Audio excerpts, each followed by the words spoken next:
Did you hear that new original soundtrack? Tell me someone heard that. When you see the animation just up in that freaking scene with the king about to punch, you see the music just rise. That new soundtrack is so fucking badass. So damn.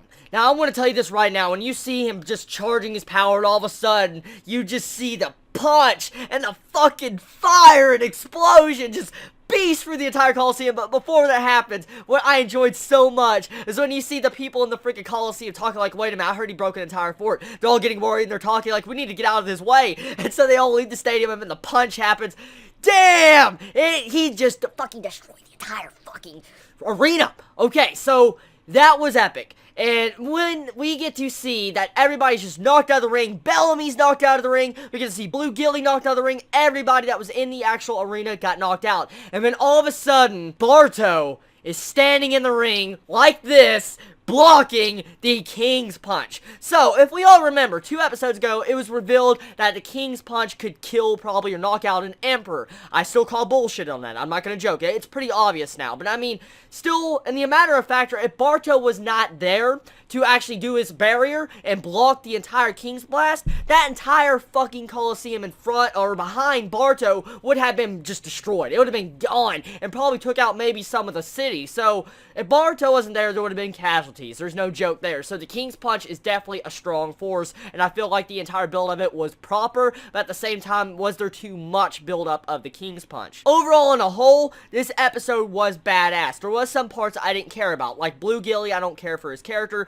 but I did enjoy the entire action scene. This is an episode. It really had some good action scenes, and there definitely was a high quality animation in this episode that was in different scenes that was really good, like for instance the King's Punch section, and then we get to see Dogma. For some reason, Dogma's animation warranted to be upped in quality, and when he just betrays his comrades and just slices them in the back, I was like, what the fuck is up with that animation on him, of all people? But I'm not gonna complain. It was really nice. I love the way it was handled. I love the music in the scene when you get to see the entire overview of the Coliseum when it's destroyed and get to see the music play in the background. That was badass. But now let's talk about one of the best things that happened in this episode, Bartolomeo's actual entire ability reveal. That was so freaking crazy.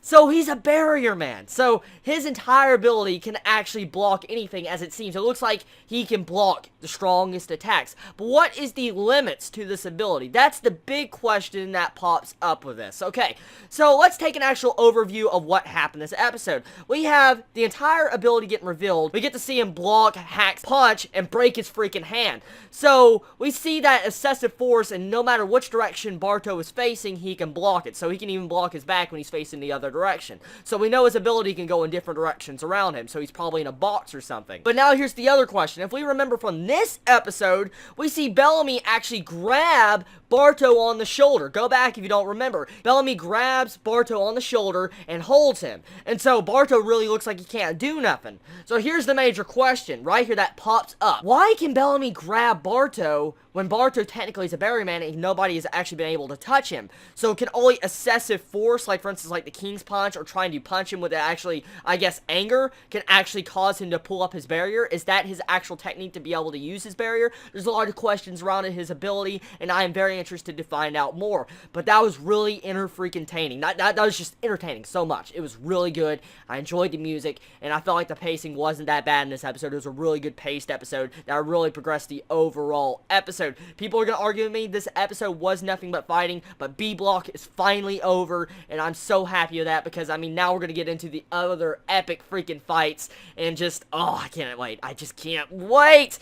So, really, overall, this episode was so freaking enjoyable. One of my favorite episodes. We get a lot of plot progression with how we get to see the actual arc of Drez Rose finally getting revealed. I mean, we have the toy soldier about to talk to Frankie at the end of this episode and about to reveal why he's trying to go against Doffy. So, I really find it very interesting that what we're getting to see right here. So, I feel like the plot is about to increase and go up. We're starting to get intense things. I'm just so amazed by how well this is being animated. Even though it started off a little bit with slow pacing, it's starting to kick in, get badass, and I just can't wait for the next freaking episode. So tell me your thoughts on this episode of One Piece, everybody. Did you enjoy it? Did you hate it? What was your favorite moments of this episode? And everybody, I love you so much. Chibi out.